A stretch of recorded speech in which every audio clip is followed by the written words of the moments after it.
Malvinas, un reclamo justo, una guerra perversa. Si hay una víctima de estos últimos 40 años, son los excombatientes. Los estados nacionales, desde que nació, digamos, el capitalismo de la Segunda Revolución Industrial, digamos, desde el fin del siglo XIX, pero sobre todo de la Primera Guerra Mundial, son mucho más amables con sus soldados cuando los despiden, la banderita, ¿no? Sos el héroe, que cuando vuelven. Yo le quedé debiendo 5 pesos a Jorge Águila. Bajo con la bandera, la gorra, y lo veo que lo traen al abuelo, al avión.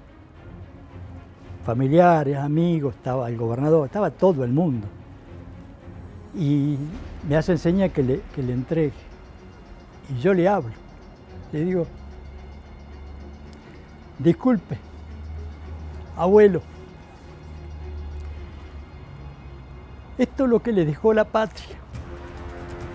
Yo trato de explicarle a mi hijo que no está bien arrancar una flor y le voy a tener que explicar la naturaleza de una guerra.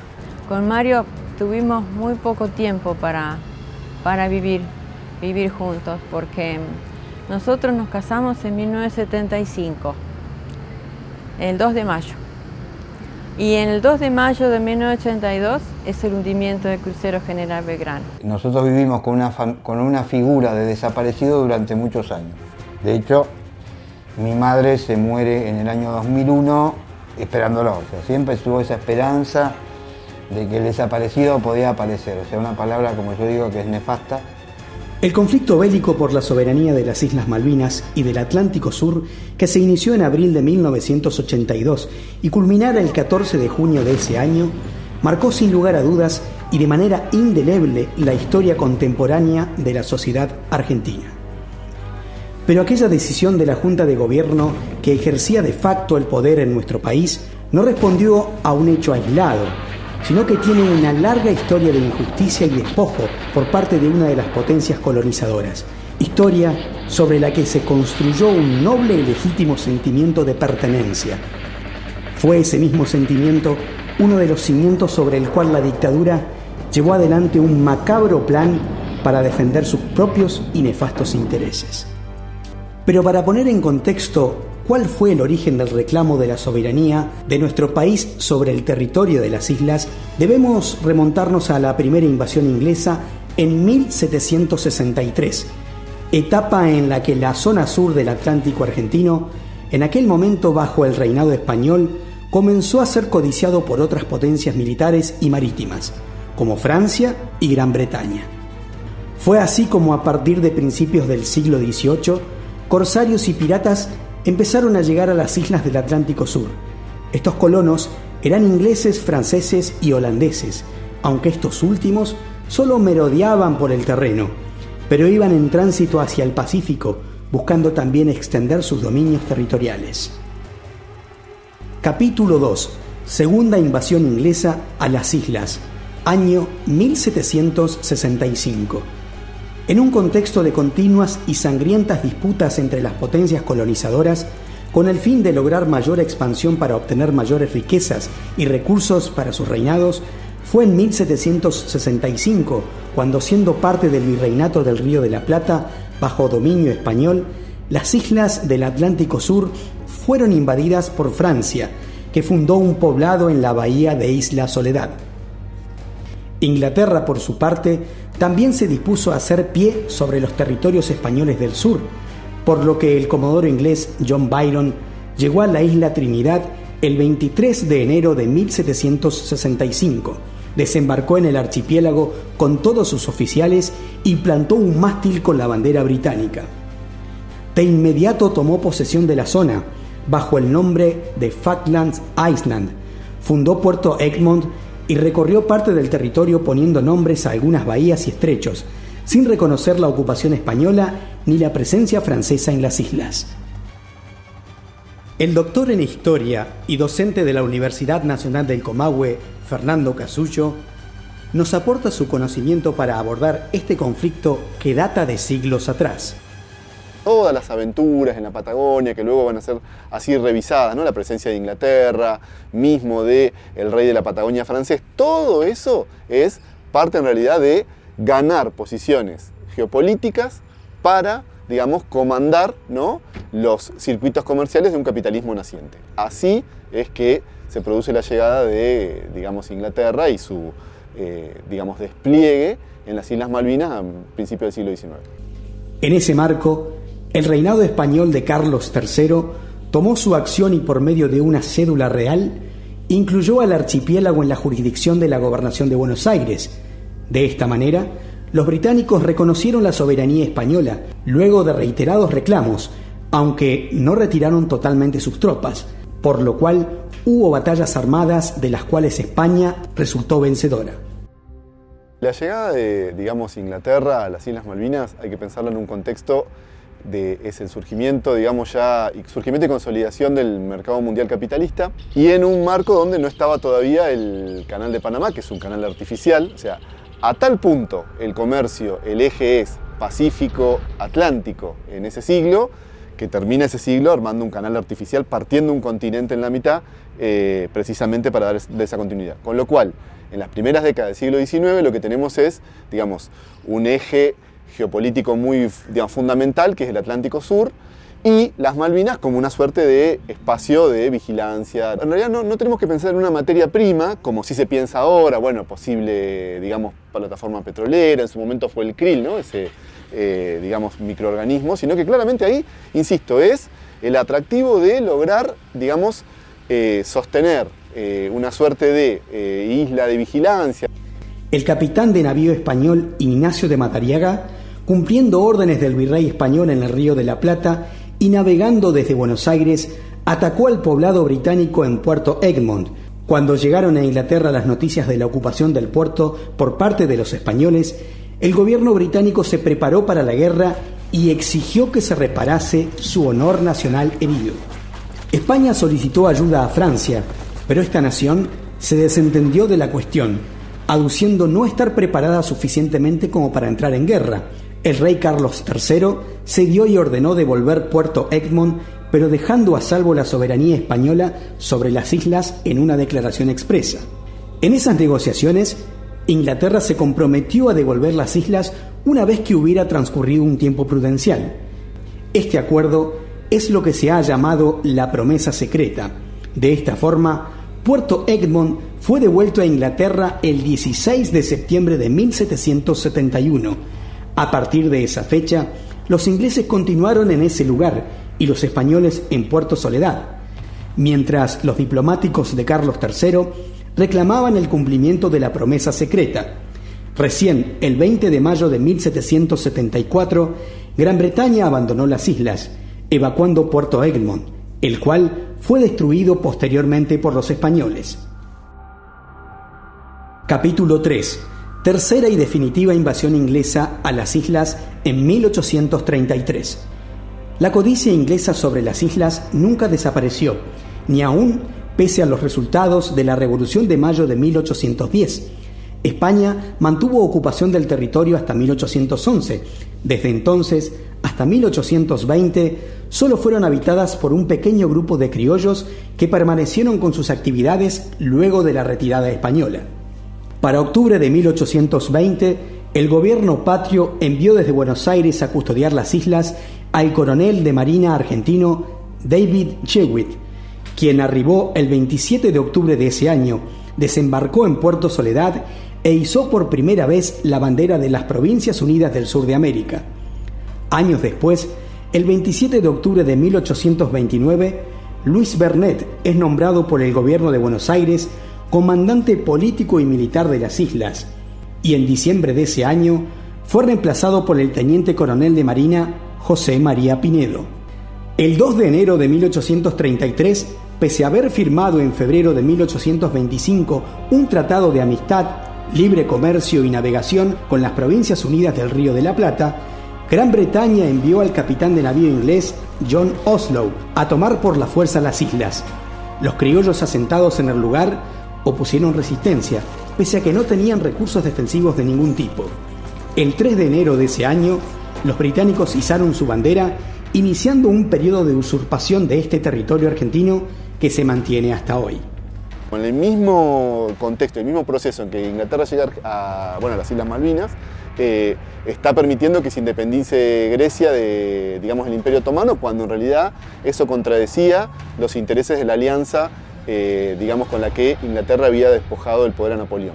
Pero igual, digamos, contradiciendo a sus aliados, termina permitiendo que Grecia se independice. ¿Por qué? Porque lo que necesita es poder circular, ¿no?, por los circuitos comerciales marítimos, la reina de los mares es Inglaterra, ¿no?, para garantizar los flujos de comercio que le permiten básicamente colocar los productos, digamos, que está generando la revolución industrial, digamos, textil, algodonero, ¿no?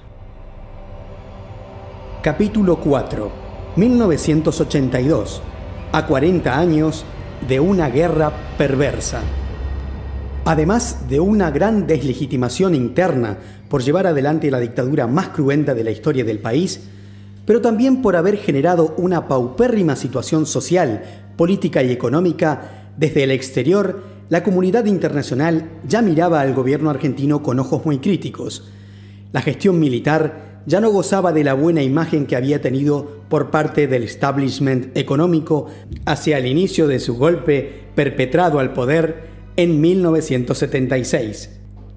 Por su parte, el gobierno conservador de la primera ministra británica Margaret Thatcher había atravesado en los meses previos a la guerra serios cuestionamientos por parte de su población, a raíz de los altos niveles de desempleo e inflación. La respuesta a la acción de la Junta Militar Argentina se convirtió en su gran oportunidad para encontrar apoyo de su población. No en vano, el historiador Eric Hobsbawm afirma que las guerras, para muchos gobiernos, suelen ser grandes constructores de legitimidad a los cuales apelar. La combinación de las necesidades de ambos gobiernos resultó trágica para la sociedad argentina toda. Así lo grafica el historiador Fernando Casullo. La previa a la guerra tenemos dos gobiernos que de alguna manera están hackeados. El de Thatcher yo no diría que es un gobierno en retirada, sino más bien todo lo contrario. Thatcher en realidad es primera ministra desde el año 79 y más bien lo que está haciendo es una suerte de revolución, bueno, se lo conoce así, ¿no?, revolución conservadora, que es un poco llevarse puesto al Estado benefactor, que había sido muy efectivo en la Inglaterra de la posguerra, décadas, ¿no?, 40, 50 y 60, y que en los 70, sobre todo con la crisis del petróleo, había encontrado un límite. Thatcher da vuelta, digamos, ese esquema y avanza hacia lo que hoy llamaríamos un Estado neoliberal y demás. Pero eso sí le genera una protesta social muy fuerte que le termina casi, digamos, resultando favorable la invasión que hace la dictadura militar, digamos, porque le permite empoderarse con su propia audiencia pública, ¿no? Esto de, bueno, recuperar una gesta nacionalista y justamente, ¿no?, una gesta de conquistar cosas allende los mares, que había sido, digamos, la narrativa fundamental de Gran Bretaña. En la búsqueda de entender de manera integral lo que implicó la Guerra de Malvinas, el testimonio de un combatiente resulta imprescindible. Solo de esta forma es posible dimensionar la crudeza de lo que les tocaría vivir a los jóvenes soldados. El ex conscripto rionegrino, clase 1962, Manuel Lezama, relata lo sucedido. En el año 1982 estaba haciendo el servicio militar en el batallón de Infantería de Marina número 1 en Puerto Belgrano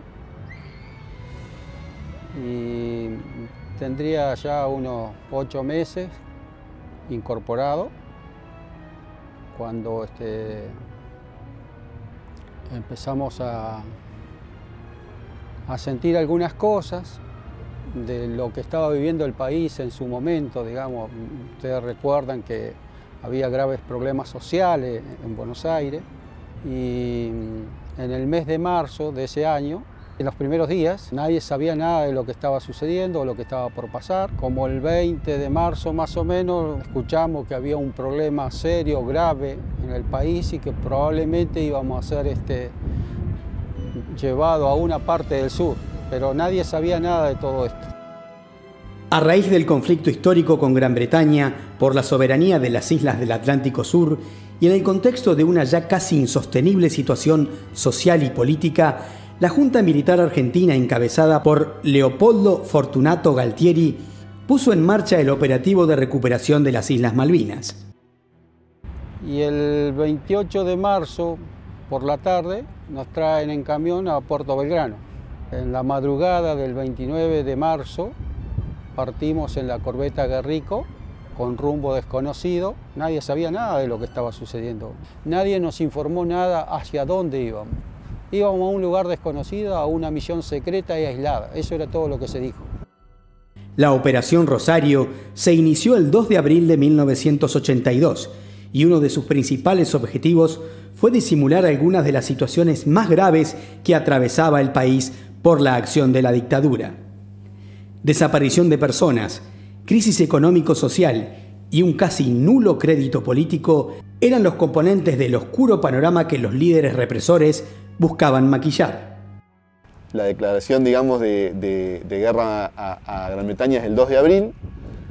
Pocos días antes, ¿no?, se produce el primer acto de la CGT en el contexto de la dictadura militar, un acto que se vuelve, digamos, masivo, pero a su vez muy complicado, fallece una persona ese día y demás. Y bueno, nada, es como Malvinas se termina volviendo el escape, digamos, salir hacia adelante por parte de la dictadura militar, tratando de ganar una legitimidad que le permitiera ganar tiempo, teniendo una macro desfavorable. Y una macro desfavorable en la Argentina se lleva puesto cualquier gobierno, incluso los de corte represivo. Y después de 5 días de navegación, llegamos al objetivo. En mi caso eran las Georgias del Sur, donde yo estuve. Y bueno, recién ahí nos informan y nos enteramos del conflicto de Malvinas. Recién ahí en la cubierta del Bahía Paraíso, que ya estaba navegando en la zona y nos esperaba a nosotros, que éramos los infantes de marina. En ese momento nos dicen que había fallecido el capitán Pedro Edgardo Fiachino. Era un hombre muy conocido por nosotros porque era el segundo comandante de la unidad de donde nosotros partimos, del Batallón 1. Así que fue como un balde, nos cayó como un balde de agua fría eso a nosotros. Fue realmente una noticia dolorosa, muy dura para nosotros. Ya estábamos a punto de hacer un desembarco. Y nosotros ahí nos dicen que tenemos la misión de recuperar Georgias del Sur. Se había recuperado Malvinas el 2 de abril y el 3 de abril se recuperan las Islas Georgias del Sur. Argentina sí, claramente la dictadura sí es un esquema más de caída ya estrepitosa, digamos, de lo que había sido la agenda de transformación. La dictadura comienza en el 76 con la presidencia de Videla, que se va a ir en el 81, y ahí de pronto se abandona la idea de dar vuelta, digamos, la Argentina de la industrialización por sustitución de importaciones y de pensar una Argentina potencia desde un sentido más financiero, digamos, y demás. Después de Videla viene Viola, que queda como una figura de transición, digamos, de escaso poder, y Galtieri, que hace como una apuesta en esa lógica, pero sobre todo con una situación macroeconómica muy desmejorada. Es decir, Malvinas, Argentina llega a Malvinas, digamos, atravesando lo que es la crisis de la deuda, que es digamos, un default que declara México y que se vuelve tóxico para, digamos, la deuda puesta en la América Latina, que es muy cuantiosa. Argentina había, digamos, aumentado un 400% su deuda pública, digamos, en el contexto de la dictadura militar, y ya habían aparecido las pujas laborales, la puja, digamos, de los sectores trabajadores históricas de la Argentina de la posguerra, ¿no? Argentina del 50 en adelante, siempre los gobiernos tambaleaban con la aparición de la protesta obrera, la dictadura militar en un ciclo muy, digamos, al principio muy represivo, las había desmontado, pero empiezan a aflorar esos conflictos, ¿no? Debajo de la basura que se había barrido debajo de la alfombra, aparece. Nosotros que habíamos llegado después de 5 días de navegación, en un mar muy embravecido, y nosotros muy debilitados, todos prácticamente. Bueno, ese cambio de aire que tuvimos ahí cuando nos pasamos todo al Bahía Paraíso para hacer el desembarco, y enterado de esa noticia, fue muy dolorosa para todos, de lo de Fiachino. Y bueno, en ese momento nos hablan de que vamos a desembarcar. Antes del desembarco nos dan una naranja y un sándwich de mortadela. Eso es lo último que recibimos. En ese momento nos entregan un sándwich de mortadela con una naranja a cada uno, antes de subir al helicóptero. En otra de sus acciones despiadadas, pero también fuera de toda lógica geopolítica y diplomática, la Junta Militar no reparó en la reacción del gobierno británico, pero muchísimo menos en los estragos que la guerra causaría en toda la sociedad argentina, fundamentalmente en aquellos soldados que le pusieron el cuerpo a un conflicto armado absolutamente desigual y atroz. La necesidad de revertir la paupérrima imagen que arrastraba la dictadura argentina hizo que se pusiera en marcha la Operación Rosario, cuyo propósito final era la recuperación de las islas del Atlántico Sur. Sobrevolamos la aldea y los ingleses que ya estaban alertados nos ametrallaron con fusiles y ametralladoras. Por lo tanto, el helicóptero empezó a perder líquido, volaba a baja altura y giraba sobre su propio eje. Y bueno, ya vimos sangre y eso era realmente complicado. Y bueno, nos tiramos al piso como pudimos, porque si no podíamos caer, o caíamos al mar, porque estábamos ahí. No sé cómo maniobró el piloto y logró salir de la zona de fuego, y tuvimos tanta suerte que caímos detrás de una colina. Y bueno, en esa misma dirección nos tiraban los ingleses con este tipo de arma, ¿no? Y bueno, en medio de esa situación dramática, crítica, fue una desesperación. Ya teníamos a los dos hombres fallecidos, Águila estaba fallecido y Almonacís estaba fallecido, y teníamos heridos también. Los destinos y sentimientos de miles de argentinos y argentinas a los que la guerra marcó de manera imborrable se entrecruzan, tanto por haberle puesto el cuerpo a las nefastas decisiones de un poder golpista, como también por ser familiar o allegado directo de quienes participaron de ese conflicto armado, o simplemente por ser ciudadano argentino y testigo de este trágico hecho. Quienes llevan tatuado a fuego el dolor de la pérdida son los familiares más cercanos de aquellos jóvenes combatientes.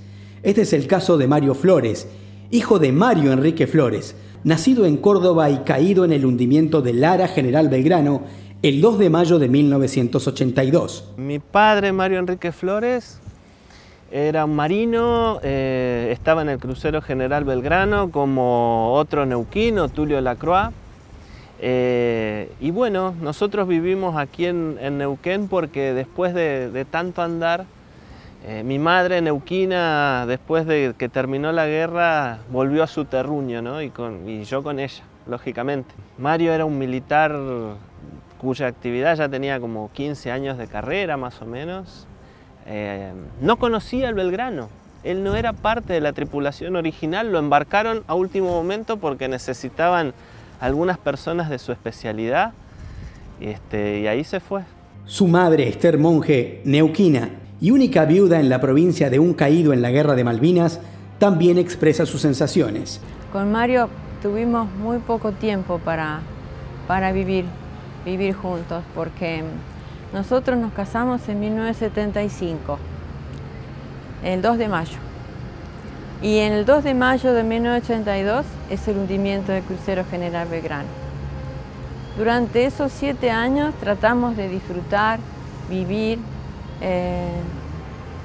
ser felices, compartir, tratar de tener una familia. Mario era muy buen compañero, muy buen amigo, muy buen contenedor y fácil para él eran todos los problemas porque los podía resolver muy rápido. Para él la vida no tenía problemas porque todo se soluciona estando vivo, siempre decía.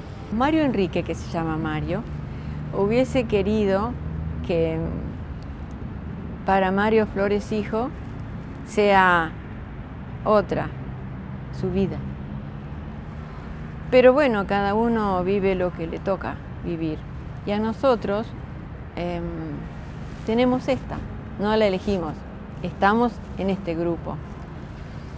Y como pudimos con Marito, sobrellevamos, crecimos y estamos con la causa Malvina, la amamos porque sentimos Malvina, porque es parte. Yo tengo más vida con Malvinas que menos.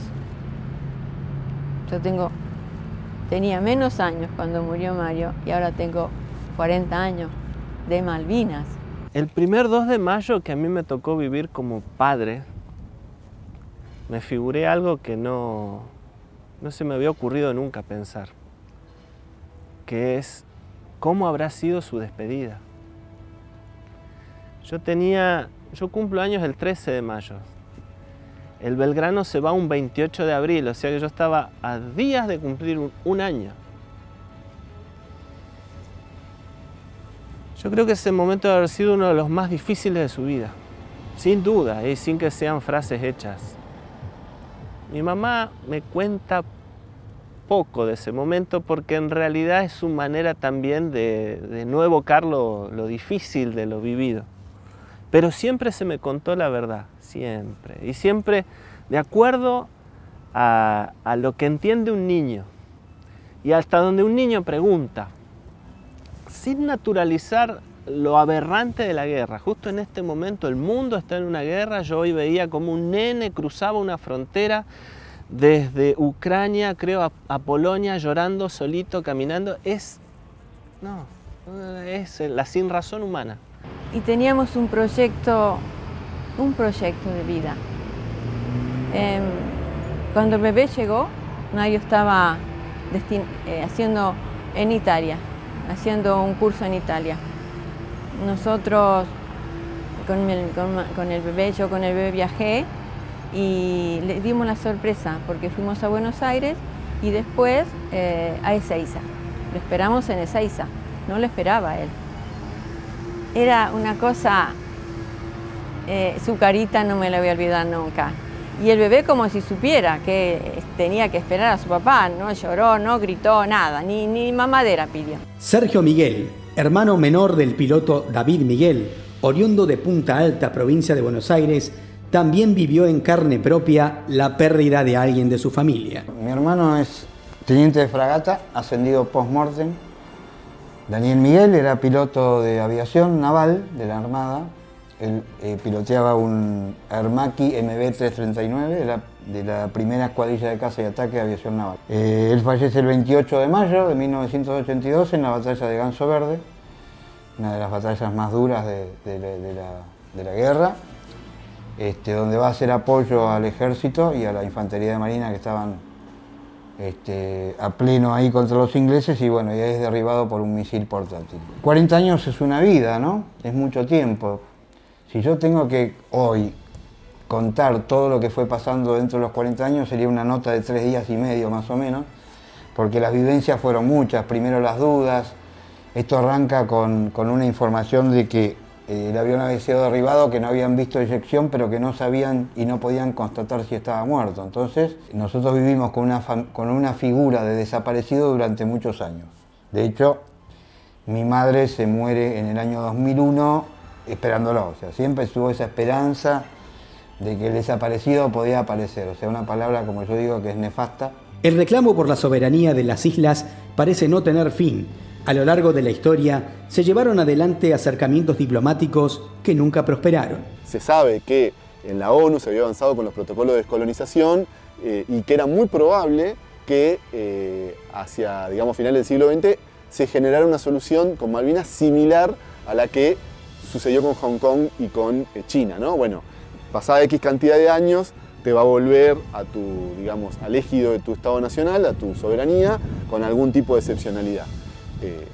Eso, digamos, saltó por los aires con la invasión a Malvinas. De hecho, esto hay que decirlo, los Kelpers eran ciudadanos de segunda antes del 82. Los Kelpers no podían ingresar directo a Gran Bretaña. Nosotros fuimos por el lado del nacionalismo agresivo, nos respondió el nacionalismo agresivo británico, dos gobiernos intentando buscar, rascando en ese fondo de olla, y de hecho, bueno, mejoró considerablemente la situación de los Kelpers respecto de su estatus frente al Reino Unido. La apelación siniestra al nacionalismo que llevó adelante la Junta Militar de Galtieri, haciendo foco en el profundo sentimiento que la sociedad argentina tenía sobre la causa Malvinas, dejó marcados en nuestra historia momentos notablemente paradójicos, como aquella primera manifestación masiva que se produjera contra el gobierno y que tuvo lugar apenas días antes del inicio de la guerra, la cual fue severamente reprimida.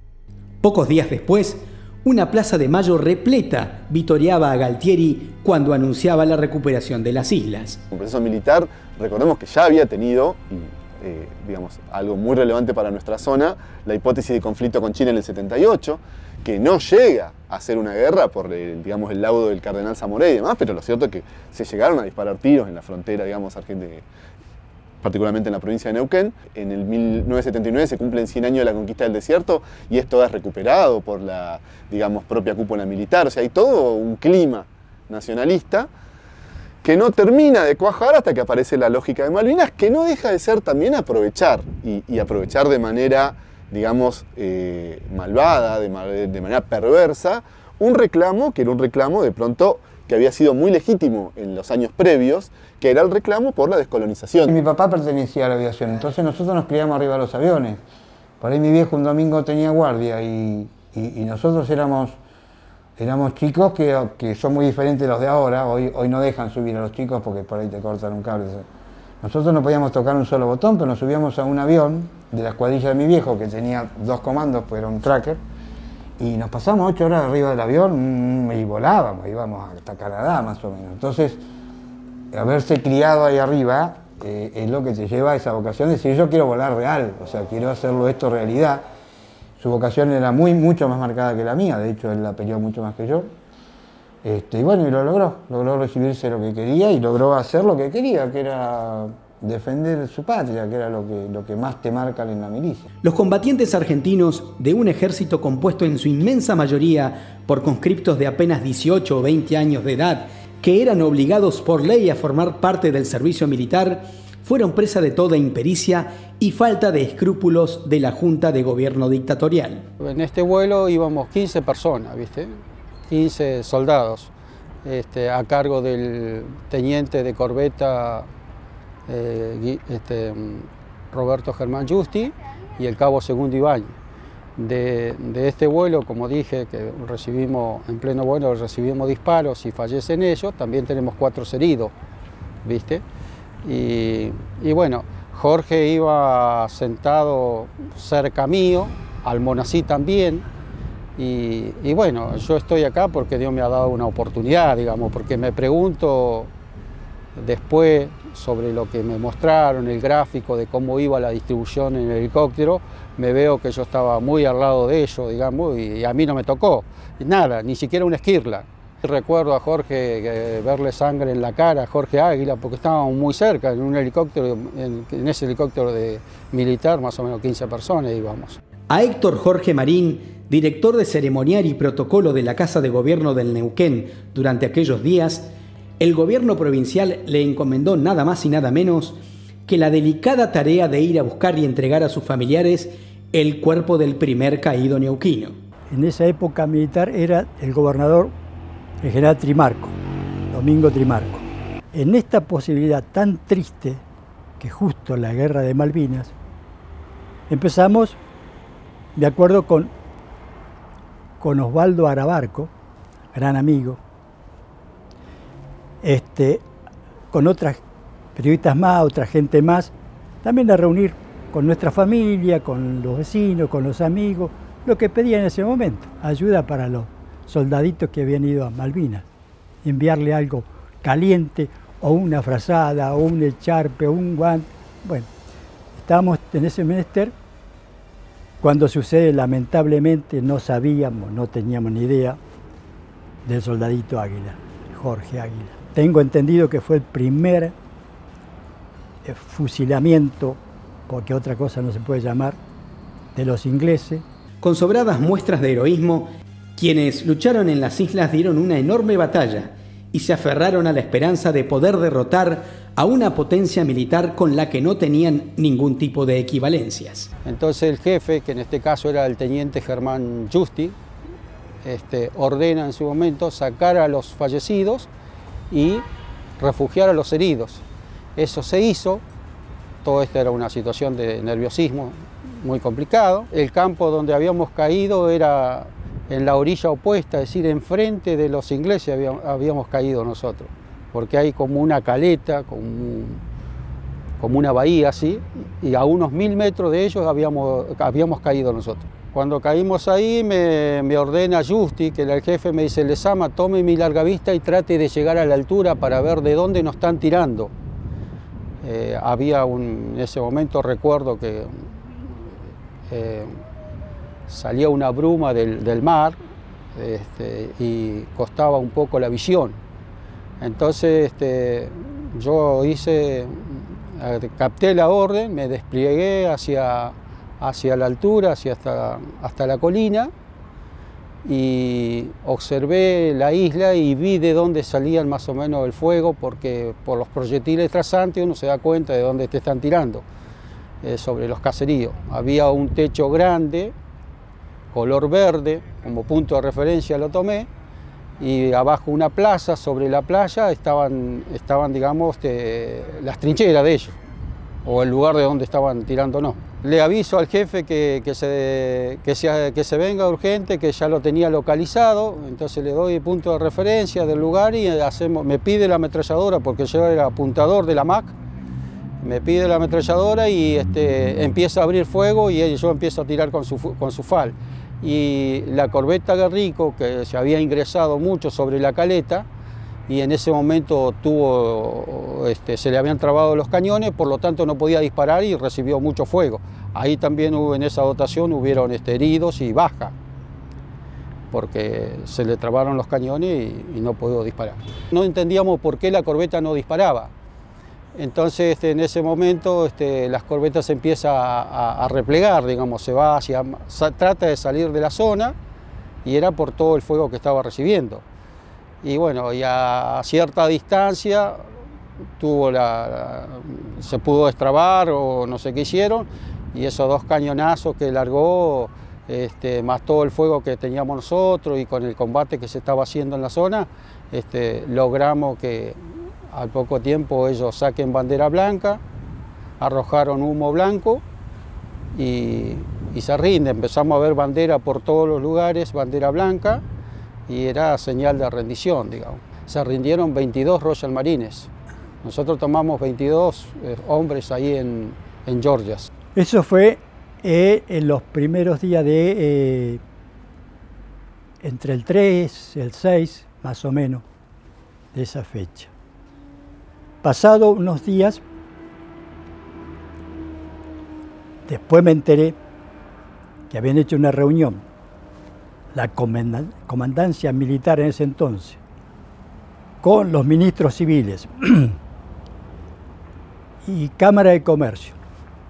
La orden que le habían dado al gobernador Trimarco en ese entonces, que había que ir a buscar al soldadito a Puerto Deseado, los restos, pobrecitos, y que tenía que ser una persona civil, pero que estuviera dentro de la administración pública. Como neuquino me tocó eso, porque él era neuquino. Y me llamaron, me presentaron en el Salón de Acuerdo, me acuerdo, en Casa de Gobierno, lleno, militares, todo, tal. Y me hacen la propuesta, porque estamos en plena guerra, y estamos enfrente, Puerto Deseado está enfrente, de ir a buscar al soldado. Y hemos decidido, dice Trimarco, que sea usted, Marín. ¿Tiene algún inconveniente? Típica. Me caían las lágrimas, como ahora. No, por supuesto. Tengo hijitos. Digo, señora. Digo, pero esto es muy triste. Si puedo ser útil, con mucho gusto. Lo consultaré esta noche con mi familia, pero délo por hecho, con mucho gusto. La reacción británica no se hizo esperar y logró que la ONU aprobara una resolución que exigía a la Argentina el retiro de cualquier formación militar del archipiélago, como condición previa a cualquier proceso negociador. La impericia e improvisación del gobierno de la dictadura se dio de bruces con la realidad, al oficializarse el apoyo de la posición inglesa de un supuesto aliado argentino como lo era Estados Unidos, pero también de la Comunidad Económica Europea y del vecino país de Chile. Nosotros permanecimos en las islas 25 días, entre 25 y 26 días tuvimos en las islas, en defensa de ese objetivo del Batallón 1. El día 25 de abril, en la madrugada, tipo 2 de la mañana, nos enteramos que viene un refuerzo, digamos, de hombres, y nos pusimos contentos porque no tener nada y no recibir ningún tipo de comunicación, porque este lugar está muy apartado y muy lejos de todo, las Islas Georgias.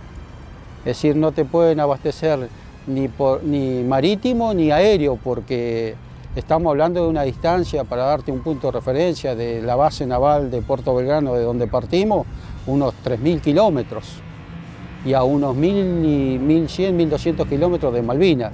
Es decir, que el apoyo que nosotros podríamos tener era nada.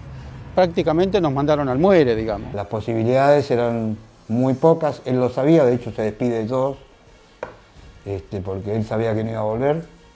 La misión era de suicida, ya había pasado con unos pucará que habían ido, uno logró eyectar, otro falleció, era difícil, pero bueno, había que hacerlo, era como te decía, el compromiso de él estuvo. Yo me entero después porque uno de los suboficiales, que era el que le ata, él cuando se sube al avión, cuando el piloto se sube al avión, no hay lugar para nada dentro del avión, entonces una vez que se sienta, tiene que venir el mecánico de él, que es el que lo ata, le ata el arnés y lo prepara, lo enchufa todo para que salga a volar. Yo me entero por ese mecánico, como unos, le diría, 20 años después, porque ese muchacho quedó con problemas psicológicos muy grandes, es salteño, se fue a vivir arriba de una montaña, no lo ubicaron por años, después retomó su cordura y es ahí donde se comunicó conmigo porque me decía que él necesitaba decirme eso, porque él me dice, las palabras de tu hermano fueron esas, le dijo, no, Sandunga era el apodo, le dijo, Sandunga no vuelvo, créeme que no vuelvo, mandale por favor, avisarle a mi familia que los adoro, pero yo de esto no vuelvo.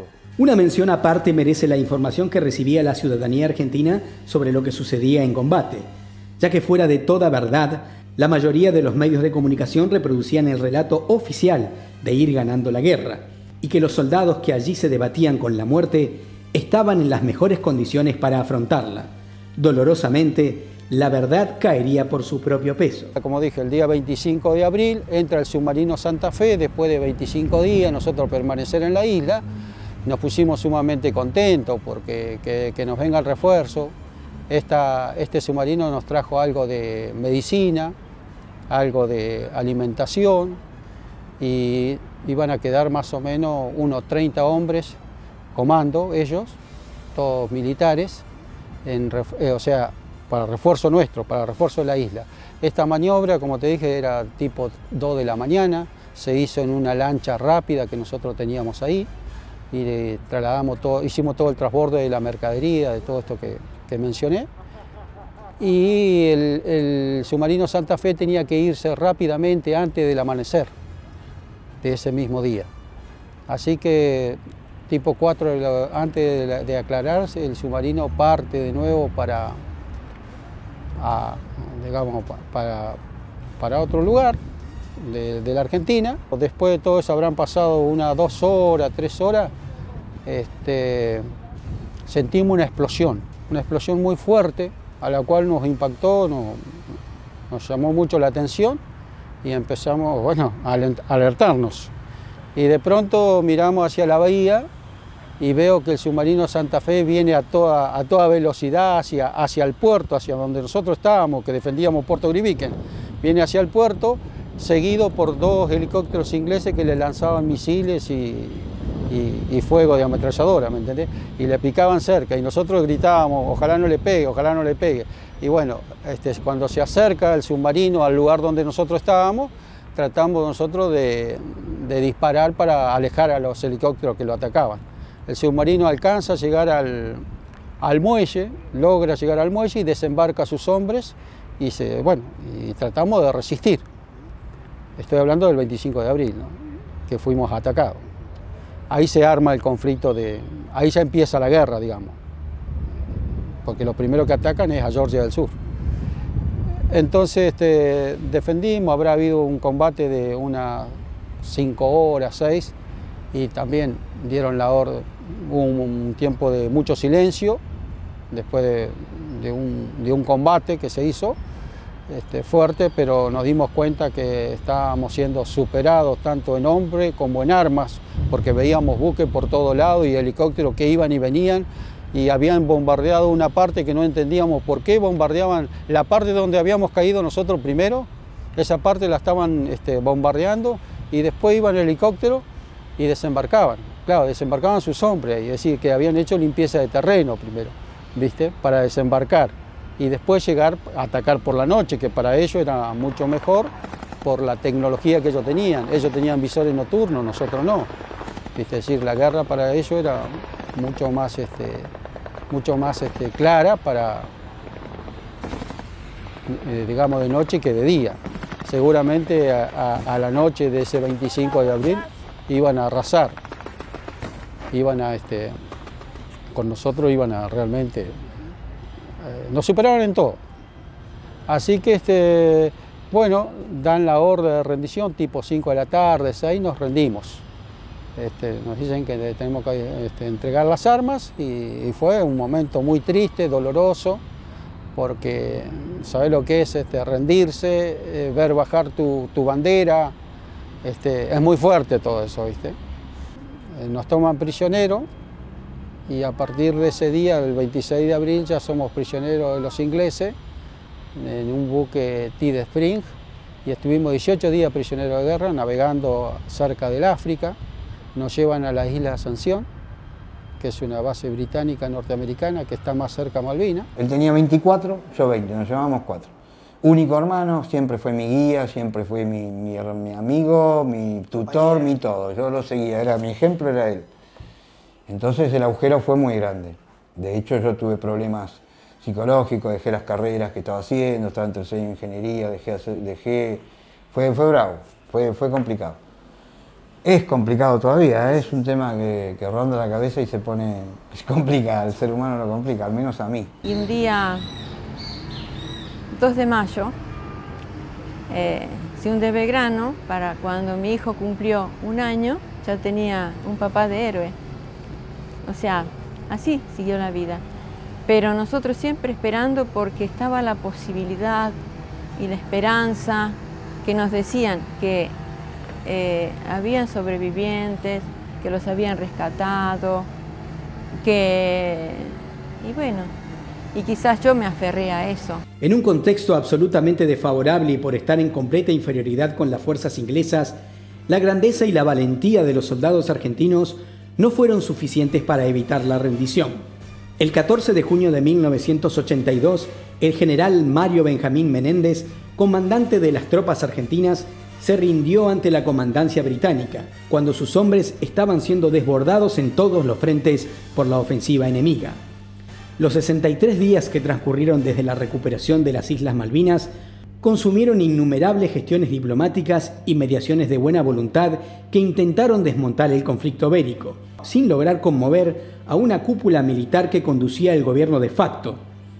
La contienda dejó un saldo de al menos 649 argentinos muertos y miles de heridos de diversa consideración. Hay alguien que dice que si los heridos de los ejércitos que pelean fuesen al mismo hospital, las guerras terminarían más rápido, ¿no? En el caso del Belgrano, los heridos hubo relativamente pocos. Se lleva el barco la mitad de los caídos el mismo día, a la misma hora, en el mismo lugar. En 2 de mayo muere la mitad de los 600 y pico de caídos en una guerra, caídos argentinos. Y mi padre estaba ahí por su profesión, por su vocación y porque muchos años antes había elegido la Marina como una manera de abrirse paso en la vida. Él venía del interior, no había nacido en una cuna de oro, ni había nacido en un lugar, creo, por lo que yo llegué a conocer, que vivía o había nacido en un lugar rural, que no tenía ni agua potable, ni electricidad, ni gas, ni las cosas que uno da por sentado, ni wifi. Y eligió la Marina para abrirse camino ahí. Me pregunto por qué un tipo que nació tan lejos del mar elige el mar. Esa respuesta se la llevó. También se llevó mis fotos. Una vez yo dije que los hijos y los familiares de los caídos no habíamos ido a la guerra, entonces yo no puedo decir cómo suena una bomba. Y alguien me corrigió y me dijo, sí, ustedes fueron a la guerra. Yo dije, porque fueron en el recuerdo y en las fotos que llevaban los soldados al frente. Y ahí me acordé que es verdad. Yo tengo muy pocas fotos, poquísimas. Creo yo que era la manera de mi padre de asegurarse el retorno, o por lo menos llevarse algo nuestro. Fue la idea más poco feliz del mundo, para él le servía, pero se llevó sus se llevó mis fotos. La junta dictadora, no conforme con lo sucedido, continuó con su lógica de evadir la verdad. La orden fue no mencionar la palabra rendición y buscó eufemismos como evacuación y retiro de tropas para seguir disfrazando su perversión. Si hay una víctima de estos últimos 40 años son los excombatientes. Los estados nacionales, desde que nació, digamos, el capitalismo de la Segunda Revolución Industrial, digamos, desde el fin del siglo XIX, pero sobre todo de la Primera Guerra Mundial, son mucho más amables con sus soldados cuando los despiden, la banderita, ¿no? Sos el héroe, que cuando vuelven. Estoy consciente que los militares fueron a la guerra. Estuvieron en la guerra. Algunos volvieron, otros no. Pero te puedo decir que las familias de que los que no volvieron, tuvimos nuestra propia guerra. No fueron con armas, pero de sobrevivir, de sobrellevar, de saber que es un empezar, es un dar vuelta a la página todos los días. Como si no hubiera sido suficiente con haber sido empujados a la guerra, los heroicos combatientes siguieron enfrentando todas las circunstancias que esto les significó, como ser tomados prisioneros por los ingleses y ser exhibidos, literalmente, como trofeos de aquel maquiavélico conflicto armado. Nos toman prisioneros y a partir de ese día, el 26 de abril, ya somos prisioneros de los ingleses en un buque Tide Spring y estuvimos 18 días prisioneros de guerra navegando cerca del África. Nos llevan a la isla de Ascensión, que es una base británica norteamericana que está más cerca a Malvinas. Todo esto pasa en el buque donde estamos prisioneros. Después somos trasladados en helicópteros hasta la base de Ascensión, de noche, porque nos cegaban con luces, no nos permitía que viéramos nada, así que nos llevaron de noche.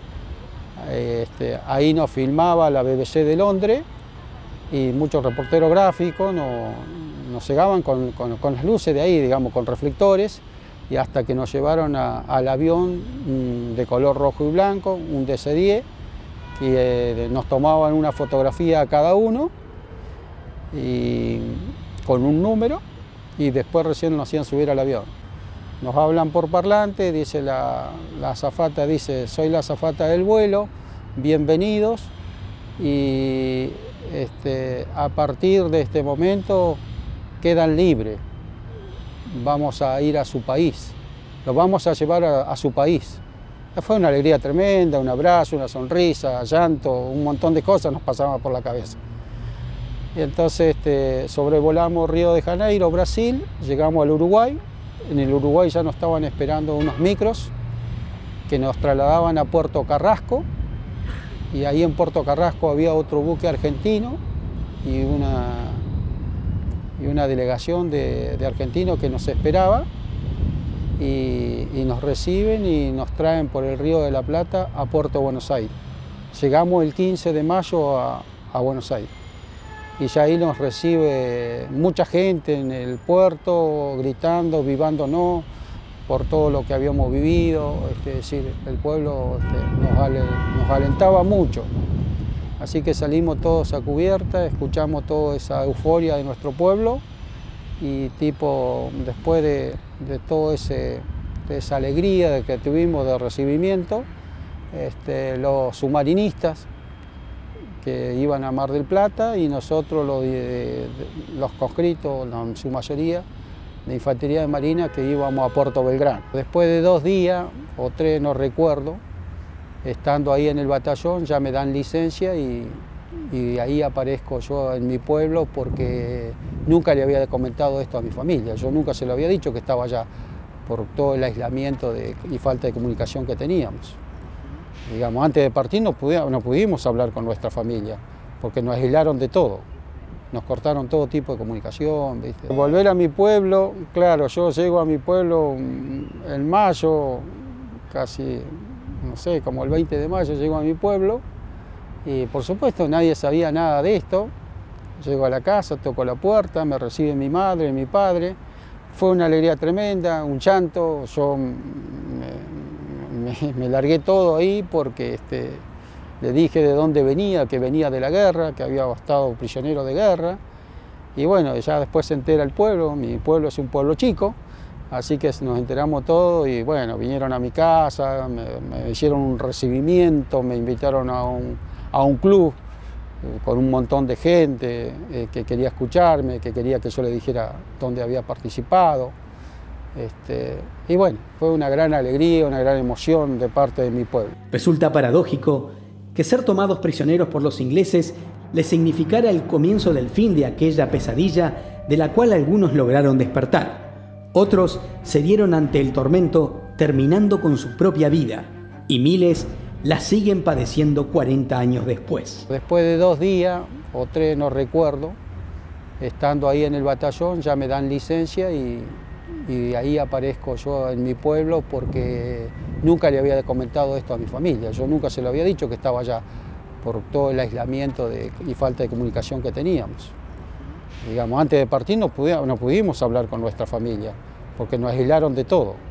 Nos cortaron todo tipo de comunicación, ¿viste? Volver a mi pueblo, claro, yo llego a mi pueblo en mayo, casi, no sé, como el 20 de mayo llego a mi pueblo y por supuesto nadie sabía nada de esto. Llego a la casa, toco la puerta, me recibe mi madre, mi padre. Fue una alegría tremenda, un llanto, yo me largué todo ahí porque le dije de dónde venía, que venía de la guerra, que había estado prisionero de guerra. Y bueno, ya después se entera el pueblo, mi pueblo es un pueblo chico, así que nos enteramos todos y bueno, vinieron a mi casa, me hicieron un recibimiento, me invitaron a un club con un montón de gente que quería escucharme, que quería que yo le dijera dónde había participado. Y bueno, fue una gran alegría, una gran emoción de parte de mi pueblo. Una vez yo dije que los hijos y los familiares de los caídos no habíamos ido a la guerra, entonces yo no puedo decir cómo suena una bomba. Y alguien me corrigió y me dijo, sí, ustedes fueron a la guerra. Yo dije, porque fueron en el recuerdo y en las fotos que llevaban los soldados al frente. Y ahí me acordé que es verdad. Yo tengo muy pocas fotos, poquísimas. Creo yo que era la manera de mi padre de asegurarse el retorno, o por lo menos llevarse algo nuestro. Fue la idea más poco feliz del mundo, para él le servía, pero se llevó mis fotos. Capítulo 5. Los caídos neuquinos. En el marco de los 40 años de la Guerra de Malvinas, la Comisión de Familiares confirmó que además de Jorge Néstor El Moncho Águila y de Tulio Esteban Lacroix, el aviador Eduardo Jorge de Ibáñez es originario de nuestra provincia, más específicamente de Las Lajas. El dato se corroboró en 2021 tras el hallazgo de su partida de nacimiento. De Ibáñez nació un 7 de abril de 1957, pero a sus 6 meses de vida, la familia abandonó Neuquén para instalarse en La Matanza, provincia de Buenos Aires, por lo que no fue posible obtener testimonios para volcar a este informe y evocar su memoria. Sin embargo, pudimos corroborar que este neuquino cursó la primaria para luego ingresar al Liceo Militar General San Martín de Villa Ballester y posteriormente se recibió de piloto en la Escuela de Aviación Militar de Córdoba. En 1982, de Ibáñez piloteaba su avión Canberra MK-62, que era parte de un escuadrón con asiento en la base aérea militar de Trelew. El día de su bautismo de fuego en la Fuerza Aérea, el 1 de mayo de 1982, su nave fue alcanzada por un misil británico mientras volaba hacia Bahía Anunciación, junto a otros 2 aviones que pudieron eludir el ataque. Tras el impacto, el aviador neuquino y su navegador, Mario Hipólito González, lograron eyectarse, pero pese a las maniobras de rescate en alta mar, nunca los pudieron encontrar. En Ciudad Evita, provincia de Buenos Aires, evocan su memoria cada 2 de abril y en Neuquén capital, el Consejo Deliberante de la ciudad sancionó en 2021 la ordenanza que designa con su nombre, junto al de su navegador, a los espacios verdes ubicados en la calle República de Italia al 5400. Tulio Esteban Lacroix nació en Neuquén el 1 de junio de 1960 y pasó su infancia en Barrio Nuevo. Cursó la primaria en la escuela número 61 y la secundaria en la ex ENET número 1. Más tarde se incorporó a la Armada Argentina, donde alcanzó su mayor anhelo, que era realizar el curso de buzo táctico. Se desempeñó como señalero y en el área de comunicaciones. En 1982 estaba en la base naval de Mar del Plata cuando lo fueron a buscar para sumarse a la tripulación del ARA General Belgrano. La tarde del 2 de mayo, el buque fue hundido por un submarino británico y la Croix perdió la vida junto a otros 322 argentinos. Para obtener más datos sobre este héroe neuquino y homenajear su memoria, intentamos dialogar con su hermana, que reside en Neuquén, pero no obtuvimos respuesta, respetando su silencio. El moncho Jorge Néstor Águila es el caído neuquino del que más datos se tienen. Afortunadamente y con absoluta justicia se le rinden sentidos homenajes. Se conoce que Águila nació en una chacra de Paso Aguerre el 6 de marzo de 1962. En octubre de 1981 ingresó a la Infantería de Marina de la Armada. Falleció el 3 de abril de 1982 en la Operación Georgias. Fue el héroe neuquino más joven caído en la Guerra de Malvinas. Y a Jorge lo conozco porque éramos de la misma compañía, digamos. Más allá que él llegó 8 meses más tarde de cuando nosotros ya estábamos, él estaba en marinería, y nosotros somos de infantería de marina. Así que antes del conflicto faltarían 4 meses más o menos, o 5 de cuando se desata esto, y bueno, llega Jorge a la unidad. Y en ese momento yo no tenía un peso. Entonces a él creo que trabajaba, le habían hecho un giro, le habían enviado un dinero y él tenía plata. Entonces me dice, te presto 5 pesos, compraste un sándwich. Y me prestó 5 pesos. Y me compré un sándwich y compartimos y charlamos un rato ahí.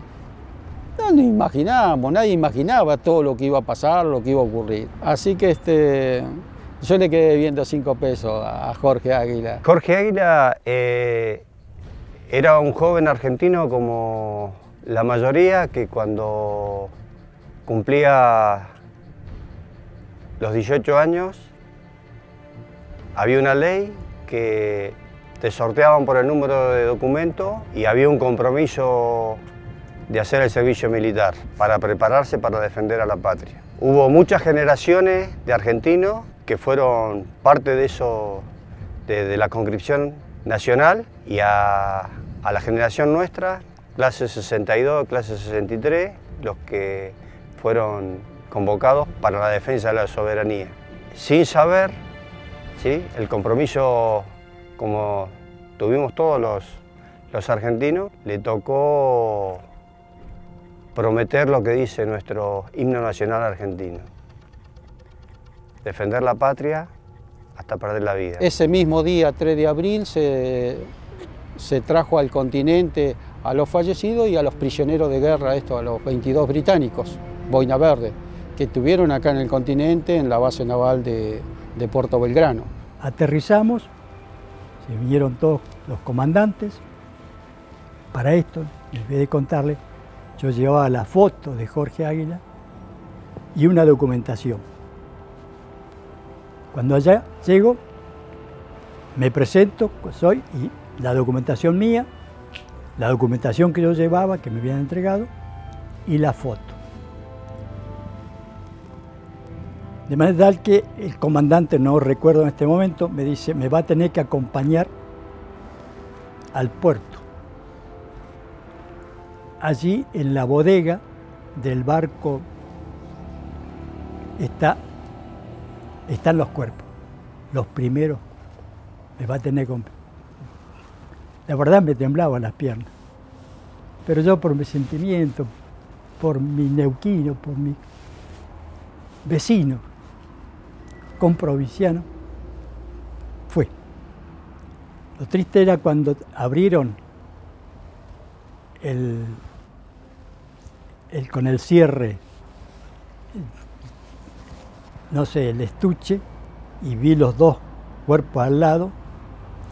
En un papelito decía Jorge Águila, sacan la foto, verifican, tenía muchas balas, muchas, desde la cara, todo completo.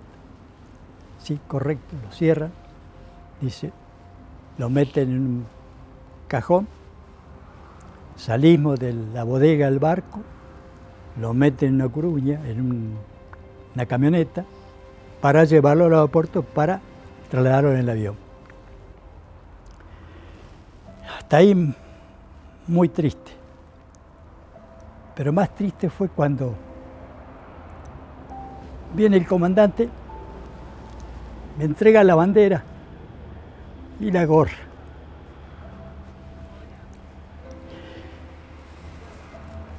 Para que se le entregara a los familiares. Y los familiares, bueno, como toda familia, él lo había criado el abuelo o los abuelos de Paso a Guerra. Y el abuelo estaba cieguito. Y nosotros aterrizábamos en Cutralcó. Ahí estaba toda la comunidad, diría la provincia. Bajo con la bandera, la gorra. Y lo veo que lo traen al abuelo, al avión. Familiares, amigos, estaba el gobernador, estaba todo el mundo. Y me hace seña que le entregue. Y yo le hablo, le digo, disculpe, abuelo, esto es lo que le dejó la patria. Y después de 37 años, intenté llegar, una vez estaba en el Chocón con mi familia, intenté llegar y bueno, de ahí del Chocón me informé y digo, voy, y fui. Agarré el camino y bueno, digo, tengo que ir. Y la verdad que me pareció tan lejos, hacer 60 kilómetros de tierra, no llegaba nunca, que a mitad de camino me volví por mi familia. Y quedó inconcluso el poder llegar a Paso a Guerra. Y en otros años, para el 2 de abril también, me pongo de acuerdo con mis camaradas de acá de Neuquén, que ellos salen para allá, y me levanto a las 6:30 de la mañana, y cuando llego a Neuquén por el tráfico, qué sé yo, me retrasé y perdí el micro. Así que tampoco pude llegar. Y recién ahora, cuando se cumplieron los 39 años de esos hechos, pude llegar y bueno, para mí era un compromiso cerrar una etapa y rendirle mi pequeño homenaje y llegar allí ese día, me largué a llorar, me acompañó un veterano y mi familia y me vieron que realmente me desconsolé de llanto porque sentí una tremenda emoción y no podía creer de que él ya no estaba más con nosotros, que se había ido para siempre. Así que le puse una placa en su lugar, con mi nombre, diciéndole que pude llegar y que en paz descanse. Jorge, para los veteranos de guerra, significa el estandarte de que junto a todos los compañeros que están custodiando nuestras islas y el fondo del mar, tengamos presente, y para las nuevas generaciones, recordar que Argentina tiene héroes, a ellos nos debemos, y en este lugar donde están sus restos, presentarle no solo al país sino al mundo que acá tenemos uno de los mejores monumentos, que es tener sus restos descansando en su pueblo natal, Paso a Guerre. Hoy nos encontramos en la localidad de Paso a Guerre para juntar tierra y mandarla a la ciudad de Río Grande, capital nacional de la vigilia, acompañando la iniciativa de hijos de veteranos que tienen la propuesta de juntar tierra de todas las provincias, y el objetivo final es las Islas Malvinas, para compartir la misma tierra con los soldados que están custodiando nuestras islas. Eso fue mi tarea.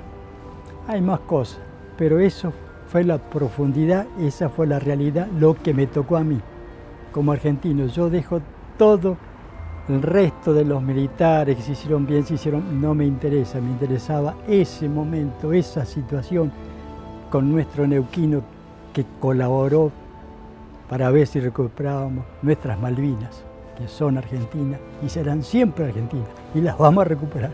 No pierdan esperanza. Capítulo 6. Otra maniobra perversa. La desmalvinización. Tras la guerra, la dictadura puso en práctica otra de sus maniobras nefastas, silenciar lo sucedido en las islas del Atlántico Sur. El nuevo objetivo perverso que se propuso la Junta Militar fue desmalvinizar. Transcurre el tiempo, empezamos con un proceso de desmalvinización que hubo en este país, donde prácticamente era prohibido hablar de Malvinas, donde los héroes no eran héroes, sino eran otra cosa, eran militares, que era una mala palabra.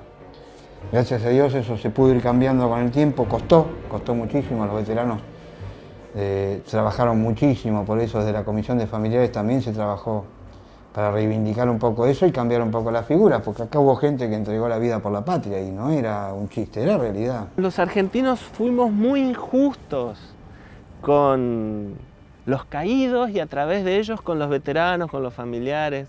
Nos gusta la cuestión de la conmemoración, pero son argentinas mientras el cuero lo ponga otro. Después fue el tema de cómo seguir sola. O sea, empezar de nuevo, no solamente era dar vuelta a la hoja, era dar vuelta a la hoja, leer lo que escribiste en la anterior y empezar a escribir de nuevo. Cuando a veces lo que escribís no te queda marcado. Sí, lo que tenías antes. Después que pasó eso, uno empieza a sentir el aislamiento, el silencio, y fue muy duro para uno, ¿no? Yo escuchar a veces de mi propio pueblo, tener cuidado, estuvo en la guerra, no sabe qué le pasa.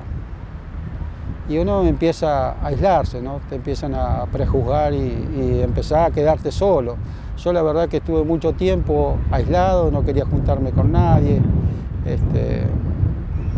Era difícil, digamos. A nosotros nos silenciaron tanto el Estado como todo, ¿no? Nosotros vivimos en Tucumán. Fue la primera obra social que entré a trabajar como personal civil de la Armada. La primera viuda que se abrió camino ahí. Y luego pedí el pase a Neuquén, porque Neuquén, te digo, Tucumán es muy bonito, es muy lindo, pero yo quería estar en Neuquén. Sentía que Neuquén era como que si llegábamos acá, nos íbamos a sentir como más abrazaditos, más acompañados. Yo digo, yo soy neuquina y digo, ay, qué lindo, me siento con más fuerza. Estás en otro lugar, en otra provincia y te quiere la gente, te apoya, te ayuda, pero uno ama a su provincia. Llegar a Neuquén es un empezar de nuevo. Volver a sembrar, no había mucho con Malvinas, no sabíamos mucho de los familiares, ya te digo, acá son 3 y viuda una sola, y así poco a poco fuimos con el tiempo conociendo gente, sentirme apoyada, abrazada por todos. Fueron muchos procesos. La bronca fue al principio, en eso de decir no se puede hablar de Malvinas, no se podía hablar. Por suerte no duró tanto. Yo pasé por varias etapas.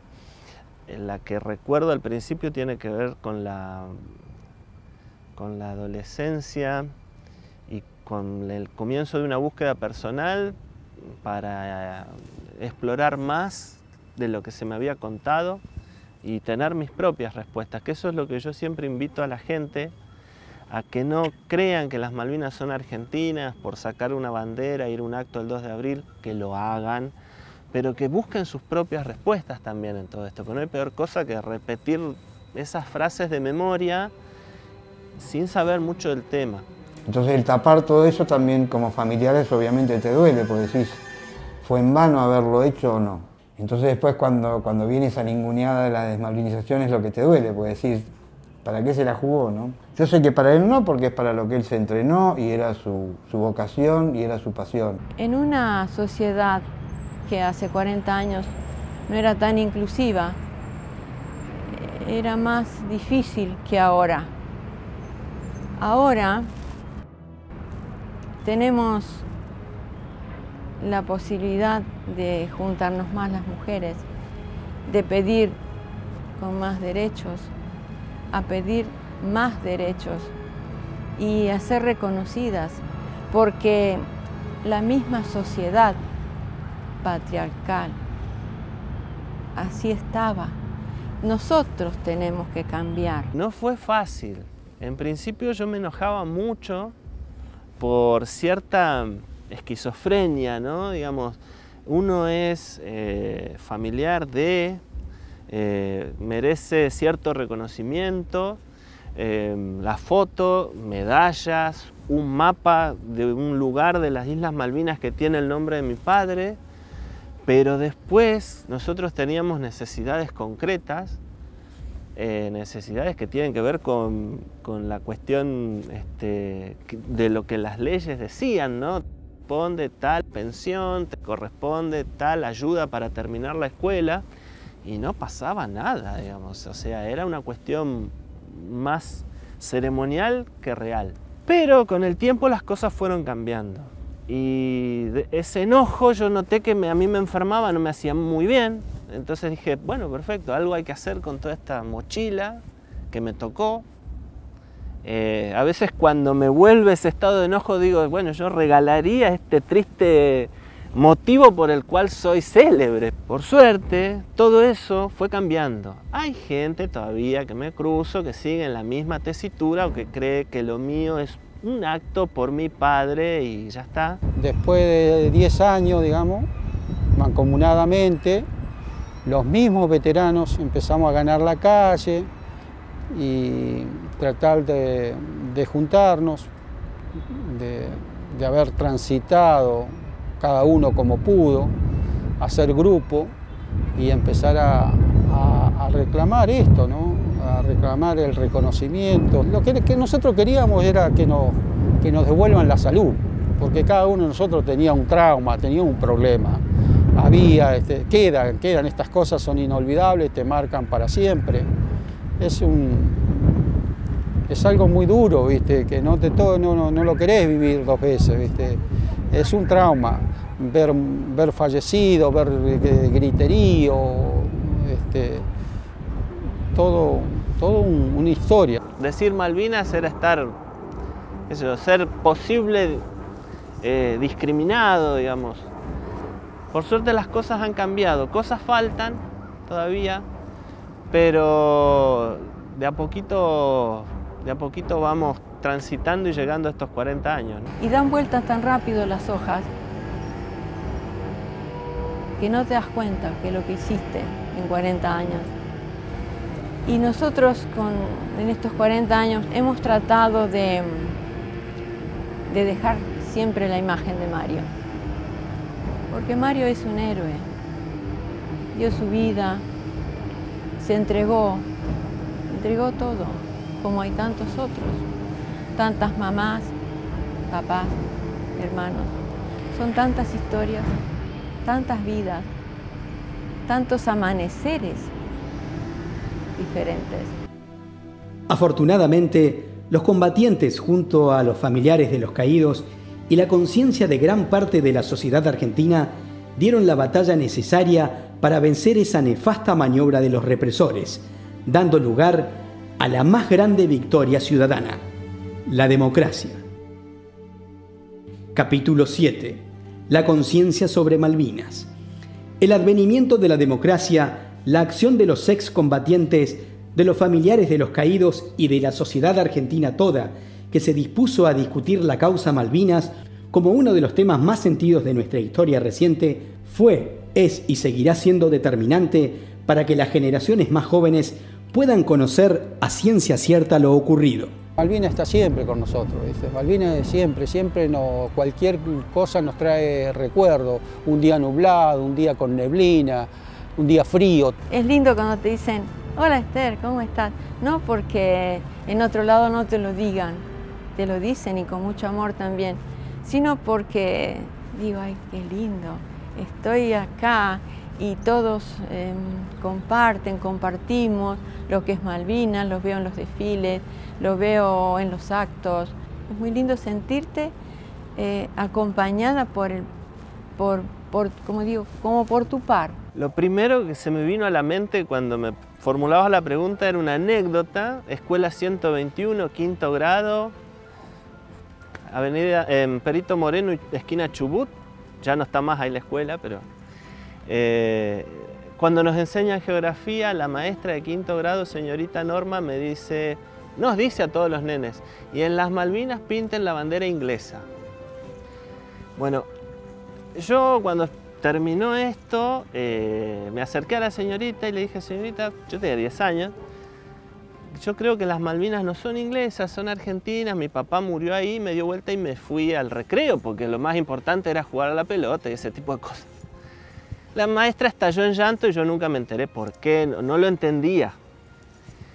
Bueno, 20, 30 años después hay un nene en Comodoro, creo que es, que le pasó lo mismo y gracias a su iniciativa y su respuesta hay una ley provincial en la Patagonia que tiene que ver con los guardapolvos y el bordado de Malvinas. Digo, ha pasado mucho tiempo, yo jamás hubiese tenido esa repercusión y eso tiene que ver con el trabajo que familiares, que soldados, conscriptos, veteranos y mucha gente que sin haber puesto, digamos, parte de su sangre en esto, apoya la causa. Así creció mi hijo. Y somos los dos hace rato ya que estamos en Malvinas. Y me da muchas fuerzas. Él es quien me da fuerzas. Porque tiene una manera de ser muy parecida a su papá. Entonces, él encuentra solución a todos los problemas, enseguida. Entonces digo, de chiquitito caminábamos juntos. Mi viejito falleció hace 2 años atrás. Falleció después de enterarse que estaba en el cementerio. Gracias a Dios él se pudo enterar porque en su momento cuando nos llaman, fue 2014 para hacer las pruebas de ADN, dimos el ok, coincidimos con mi papá en sí, en hacerlo. Yo viajé a Buenos Aires, me trajeron sangre, hicimos la muestra de ADN, en 2016 ya empiezan con los trabajos y bueno, pero como ya te digo, como ex integrante de la fuerza y sabiendo lo que puede provocar un misil en un avión, no creíamos que existieran realmente restos de su cuerpo, entonces era como que sabíamos que en el cementerio no estaba. El estudio es duro porque tiene fotos que son bravas, pero logré recuperar las pertenencias de él, una cruz que yo le había regalado, el anillo de compromiso que tenía, pues se casaba, él fallece en mayo, se casaba en julio. Todas esas cosas las puedo recuperar y un rosario que también tenía, aparentemente ese rosario lo llevaba en el avión. Y es algo increíble, ¿viste? Porque decís 80% del cuerpo bien. La bronca después se te va yendo, obviamente. Empiezan por ahí a aparecer cosas buenas, por ejemplo esta noticia que tú dices en Darwin. Ahí nosotros cerramos, no un capítulo, cerramos el libro con mi viejo, lo cerramos porque estaba abierto. De hecho ahí mi viejo se relaja y se va. Me dijo, ya está, esto es lo que estaba esperando. Nunca me hice la idea que era sola, pero yo donde viví no había otras personas. Y acá viudas, una sola. Hermana de un caído, sí. Nieto de un caído, sí, pero viuda no. Entonces no es lo mismo ser la viuda de un caído como la señora de un veterano. Para Milo, para el nene, es como crecimos, como lo hicimos con Marito, ser a medida de que un niño pregunta, es como uno le va respondiendo. Yo siempre fui de esa idea, no invadir. Si pregunta, respondo hasta donde pregunta. Mañana, si te interesa, me preguntarás más. Y si no será mañana, será pasado. O en el momento que tengas ganas, lo charlaremos. Y así crecimos con Marito. Y así lo veo con Milo también. Y te cuento que Milo tiene muchas cosas muy parecidas a su papá. Entonces digo, va a ser muy fácil conversar con él el tema de Malvinas. Ahora que está Milo, mi nieto, gracias a Dios, jugando y mirándole la cara a Milo todos los días, es tan pequeño, me enseña tanto. Y entonces digo, él todos los días me enseña a vivir, que la vida no es solamente Malvinas. Malvinas es una parte de mi vida que sumé a mi vida. Y Milo está en mí y él me renueva cada día mi vida, mi sentir, mi pensar y el amor que le siento por él y por mi hijo también. Traté de prepararme, formarme, estudiar y poder hacer un aporte constructivo a esto, porque en definitiva es una posta que le vamos a dejar a los que vienen.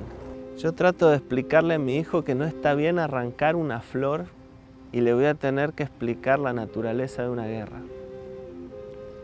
No es fácil.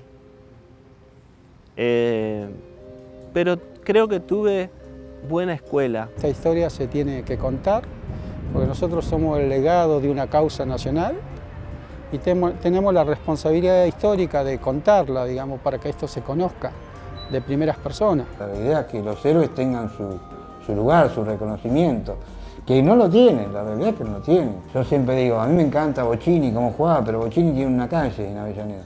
Hay una calle que se llama Ricardo Bocchini. Mi hermano no tiene una calle con el nombre de él. Y me parece que mi hermano por la Argentina hizo mucho más que Bocchini, sin desmerecerlo, ¿no? Y no somos tantos, son 649, o sea que tranquilamente podía haber por lo menos, qué sé yo, sus lugares de nacimiento o en otras ciudades, ese reconocimiento de los héroes, a través de calles, a través de... Pero bueno, eso no pasa. Así que en un viaje de Malvinas traje piedras del cementerio.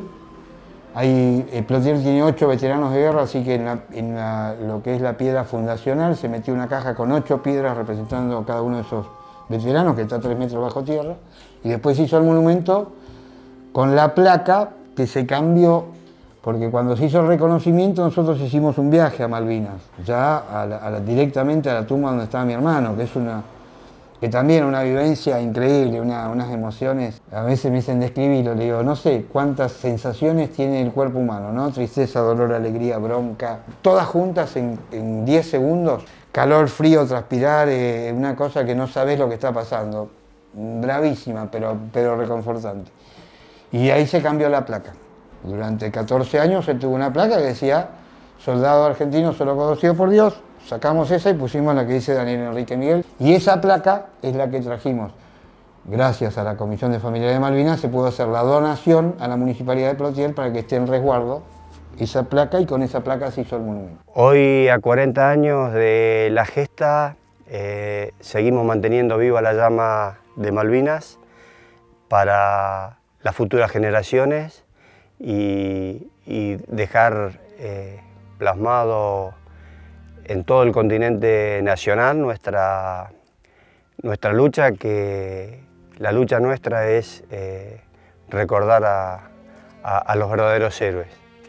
Nosotros apenas dejamos una huella y los verdaderos héroes lo dieron todo. Te cuento que yo trabajé en el PAMI y en el PAMI aprendí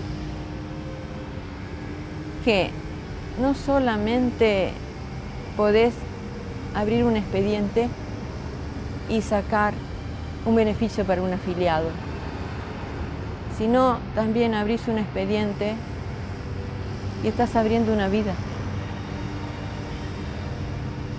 una familia. Siempre traté de entender y ponerme en el cuerpo del otro. Tanto es así que muchas veces no me daba cuenta que yo soy parte de todo eso. No me daba cuenta, porque yo lo hacía y lo sigo haciendo por el otro.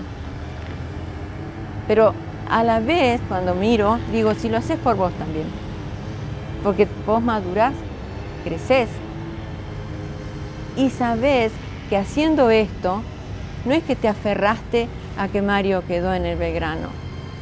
Está sosteniendo a los que volvieron. Y en ese sostener a los que volvieron, escucho que Mario dice, dale, seguí adelante, vos podés. Con mis virtudes y mis miserias, más miserias que virtudes, los 40 años me encuentran de alguna manera parado, pudiendo afrontar una conversación con ustedes que no es fácil, disimulando los nudos en la garganta y con un mensaje que trascienda un poco la tragedia personal. Yo quiero dejarle eso a mi hijo. Y a las generaciones futuras, nuestras madres o nosotras mismas o abuelas, tenemos que trabajar con esas niñas que tienen y tenemos deberes y derechos. Porque a nosotros creo que solamente nos inculcaron que tenemos deberes, deber de esto, deber de lo otro, deber de lo otro. No digo que no teníamos derechos, pero nos costaba muchísimo. Te lo puedo asegurar que costó muchísimo. Para las generaciones que siguen, que no se pierda Malvinas, que no se pierda, que la gente se interese, que se siga inculcando. Yo hace unos años atrás iba a los colegios, hablaba con los chicos. Hay un interés por parte de los chicos increíble, estaría bueno retomar todo eso, que el veterano pueda ir a hablar con los chicos y contarles lo que vivió en una guerra. Son cosas importantes para que las generaciones, digamos, próximas, por lo menos sepan de qué se trató, sepan lo que sufrió el tipo que estuvo en la guerra, las consecuencias que trajo y por qué se hizo la guerra. No perdamos Malvinas, ¿no? Sigamos malvinizando. Malvinas no fue una pandemia, fue una guerra, pero esto es una pandemia a nivel mundial, nos afecta a todos, entonces todos estamos en este barco de la pandemia, vos, yo, el que usa barbijo, el que no usa también, y el que se vacuna y el que no se vacuna también. Pero en Malvinas, no, porque no todos fueron a la guerra y no todos pudimos ponerle el cuerpo. La Guerra de Malvinas es uno de los acontecimientos de la historia contemporánea que más ha marcado a la sociedad argentina. Una historia de reclamo justo por la soberanía de nuestro país y a su vez de perversa conveniencia política que para la ciudadanía y mucho menos para los soldados y sus familiares aún no tiene fin. Agradecemos cada uno de los testimonios y la predisposición de los entrevistados que nos posibilitó llevar adelante este trabajo. Esta fue una realización especial de Radio y Televisión del Neuquén por el 40º aniversario del inicio de la Guerra de las Islas Malvinas y del Atlántico Sur. Edición audiovisual, Nicolás Tecles. Cámara de televisión, Cristian Alegría. Logística y movilidad, José Fabián Torres y Carlos Llévenes. Locución y producción general, Federico Carrasco.